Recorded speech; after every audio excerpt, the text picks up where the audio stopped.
My family. My name is Sarah. I am 10 years old.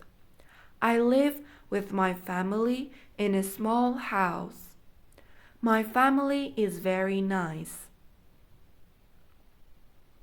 I have a mother, a father, and one brother. My mother's name is Anna. She is a teacher. She teaches math at a school.